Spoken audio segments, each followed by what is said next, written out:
Dear learner, today we will study certain structures which are formed by the sedimentary processes.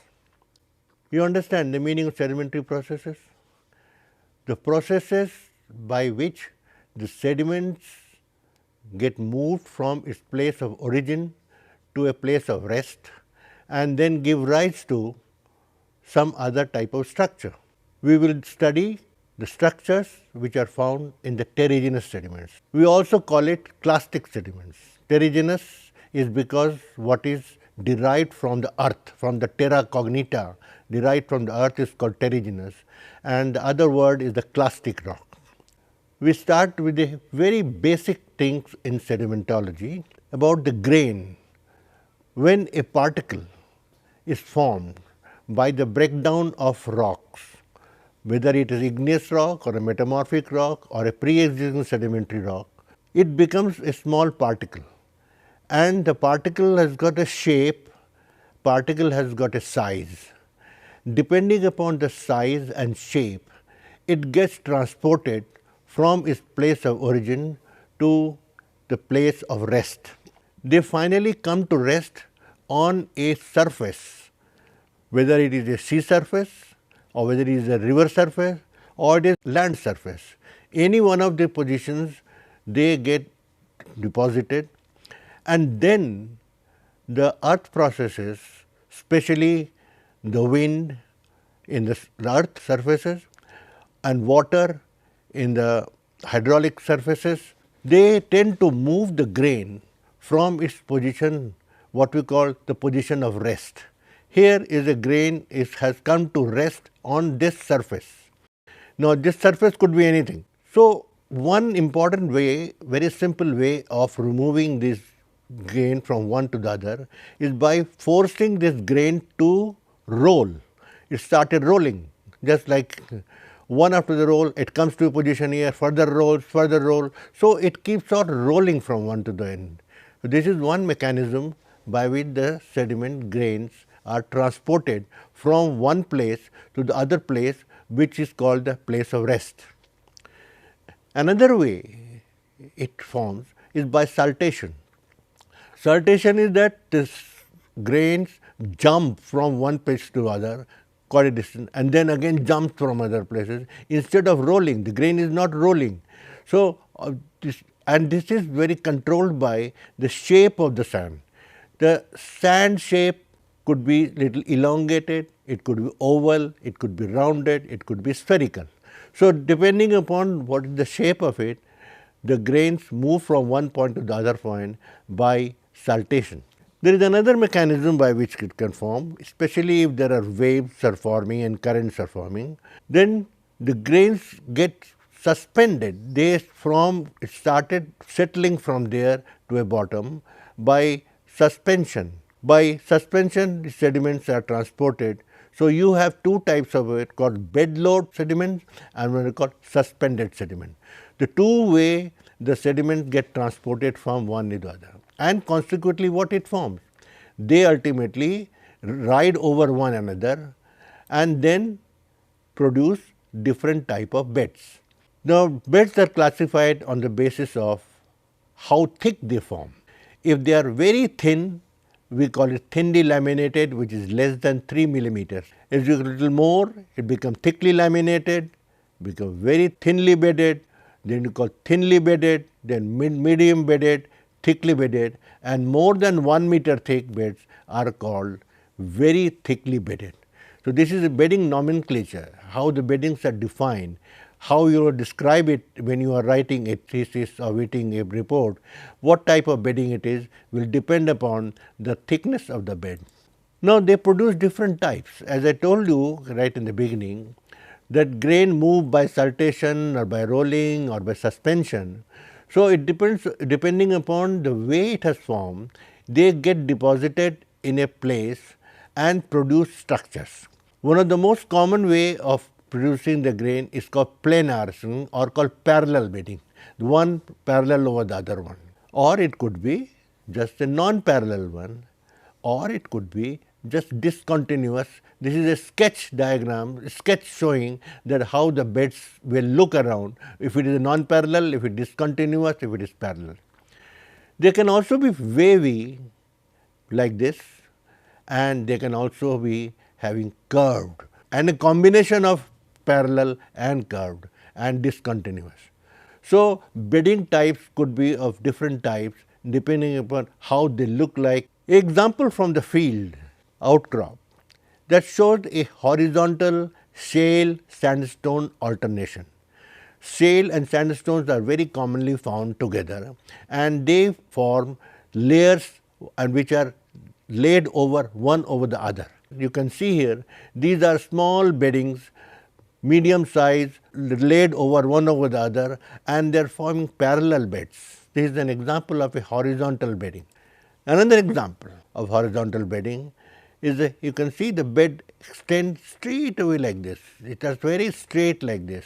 That means when it was formed, they followed a particular mechanism of transportation, grain riding over one over the other, leading to formation of horizontal bedding. Now, this is a parallel inclined bedding, but they are inclined. It is depending upon the slope on which they were deposited, or they were affected by later tectonic processes. That it may be, say, the earth processes, it could be a folding, another thing. They can tilt the rock a little. So, what we call as parallel inclined bedding. These beddings also produce some undulation on the surface. That means grains move from one point to the other point, and they face some obstruction in face of it. There is grain is moving, and it finds an obstruction in the process. Then what will happen? Because of obstruction, it will try to jump over that one, and in the process they will produce what we call as ripple. Ripple is a common English term for anything, any undulating surfaces. There are two types of ripples which you find, which you call symmetrical ripple and called asymmetrical ripple. Now, what is symmetry and asymmetry? Symmetrical ripple is that if you divide the ripple from the middle or put a sort of a perpendicular to it, both the limbs, this is called one limb, the other limb, both are of the same angle.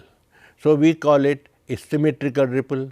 They are very commonly formed by waves. On the other hand, if the ripples form asymmetrical, that is, one part of the ripple is gently sloping, the other part is steeply sloping, we call it asymmetrical ripple, and these are very commonly formed by currents.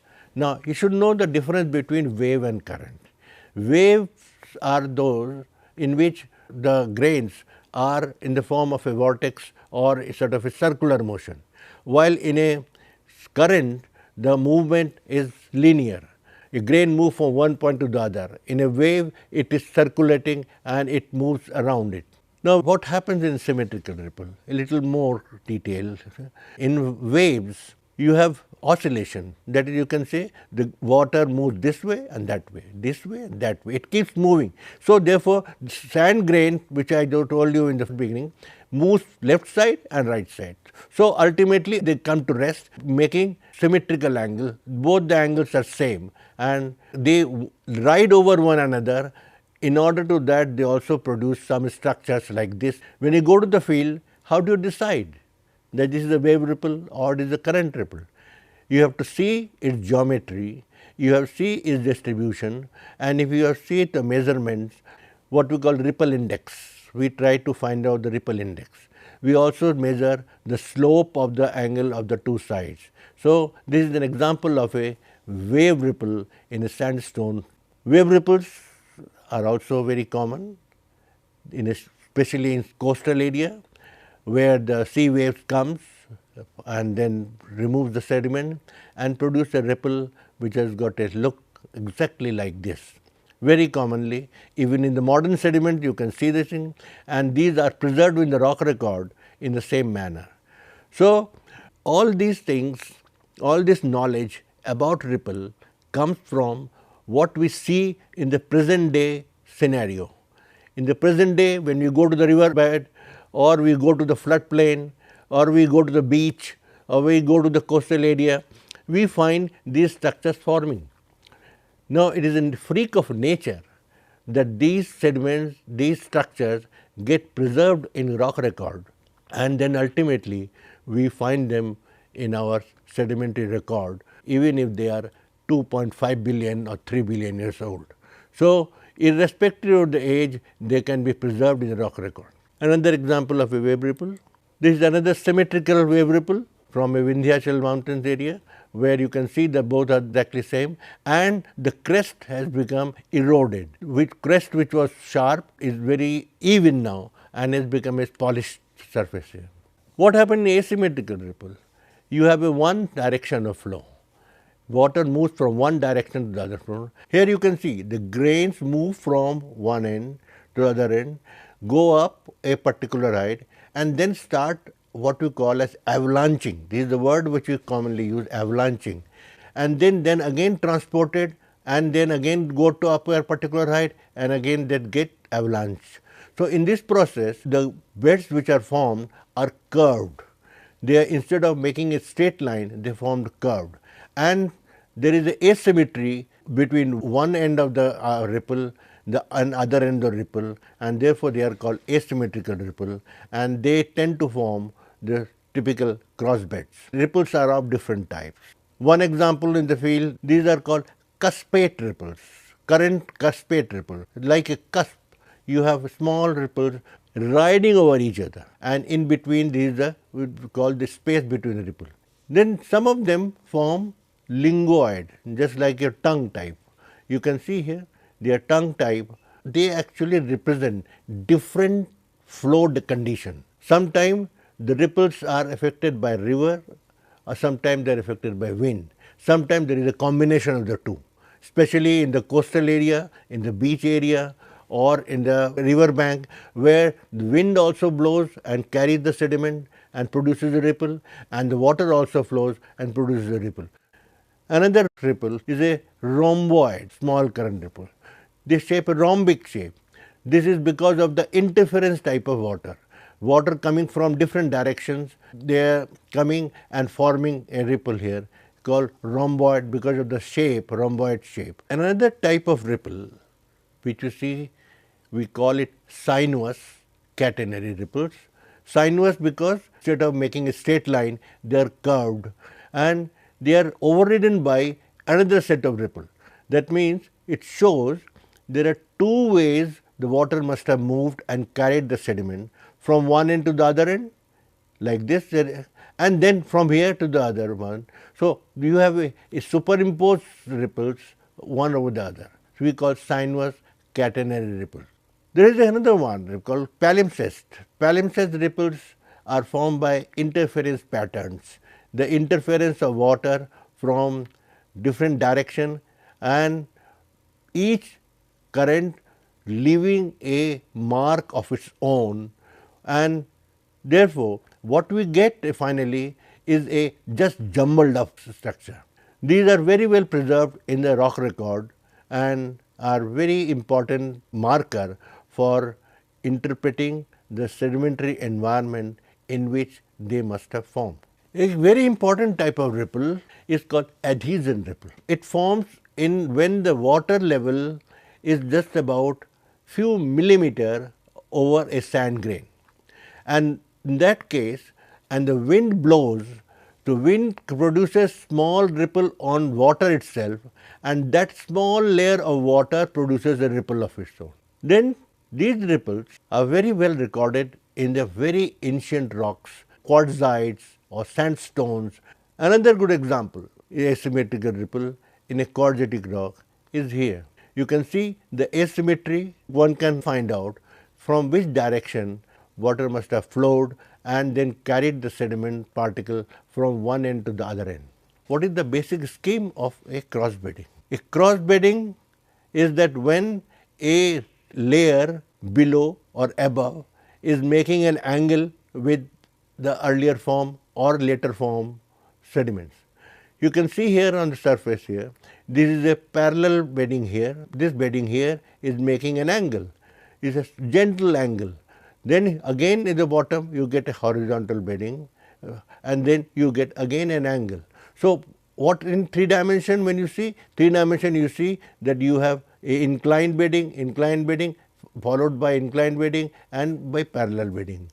So, the basic structure of cross bedding is by interference of two types of layers, one generally called horizontal bedding and the other one is called the inclined bedding. Those which produces a planar structure we call planar cross bedding, or they also form trough cross bedding. You can just see the trough, one cross bedding overriding the other one. This is formed normally when the sediment load is transported over a time and there is a continuous supply of sediment from one end to the other end, so that the ripple starts building over each one another, and we started getting a trough cross bedding, and they also called overriding bedding. This is how it looks like in the rock record, in a geological rock record. There is an inclined foreset here and horizontal bottom layer. So, you get an angle between these two and an angle between these two. So, we call it a cross bedding or also called current bedding. Within the current bedding, there is also a structure type of thing called dish and pillar structure. When the layers have been formed, they are transported over each other and then they override each other and form small bodies which are slightly incompatible with the lower layer. Some of the layers become deformed here at the bottom. This is generally called dish and pillar structure. Another good example from the rock record, here you can see a big cross bedding here and big cross bedding here, and with a bottom layer a horizontal bedding is a sandstone unit showing cross bedding. This is a structure which we call herringbone. Herring is a fish, and in which if you take out the flesh out of it, the bones which you see, they show crossing, one direction is this, the other direction is this.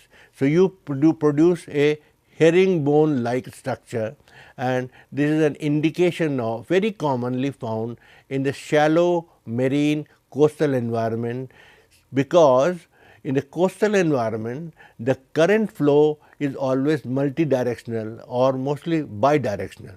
Another way of explaining forming a ripple is by riding over each other, riding one layer of sediment over the other and produces called climbing ripple lamination. This is possible only when the sediment supply is continuous.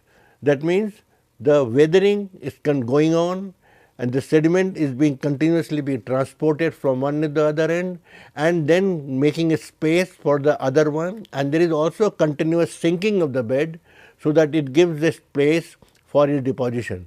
So, one ripple climbs over the another ripple and then finally, so you get a laminated structure riding over each other. These are called climbing ripple lamination. There is another type of structure which we call convolute lamination. Now, you can see here at the bottom, the rock is horizontal bedded here and this is a cross bed here. Now, this cross bed is no longer a straight bed line or curved bed, but it is deformed. This is because of the slope. When the sediments are in the slope and it is in plastic state, it gets deformed. They are not tectonic structure. They look like a fold, but they are not formed by tectonic processes, but just by processes what we call as slope deposits, convolute lamination. A very common thing what you find in the rock record, a cross bed lamination show liquefaction. That means a sediment may get trapped some water here and then these sediments start affecting the other layer. So, a cross bed layer is followed by a horizontal layer, but again these are small ripples which get preserved here. Then another type of bedding is called graded bedding. Grade, the word itself is very clear. Grade, when you grade from one another, the different types called graded bedding. All the grains are of the same size, they are all distributed evenly, then we call a normal grading. If it is, you see the coarser grain on the top and the finer grain at the bottom, then we got a reverse grading.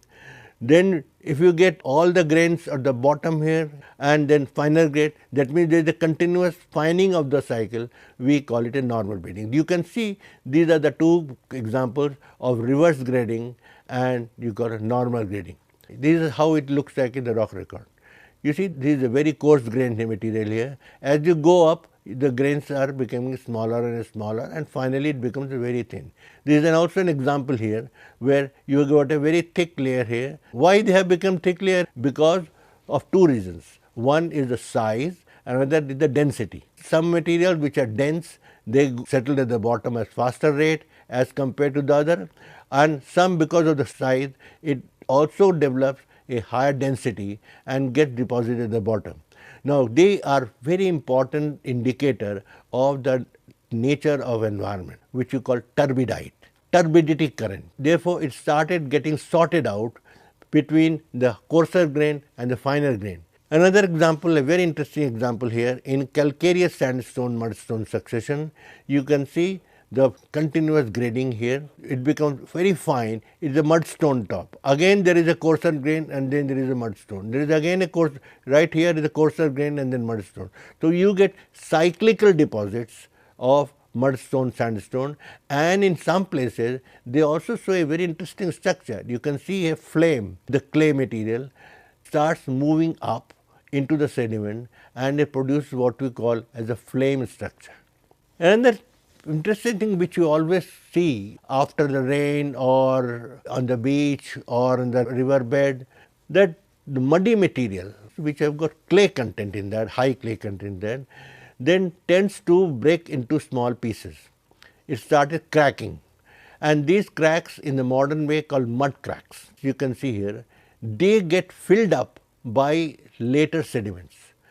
So, it retains the shape of the original crack which was formed when there was a desiccation, when there was a shortage of water and the sediment which was here started cracking up. They generally form pentagonal shape or sometimes irregular shape. Another one called incomplete cineraceous cracks. You can see here the small one. These are the cracks which has developed but did not form the crack, complete crack. And they also get filled up by the later material and they remain a half filled crack. Therefore, they are called cineraceous cracks. Another structure called load cast, when the sediments are being loaded by material from a next episode of sedimentation, some material which may be of little higher density tends to sink into the lower material.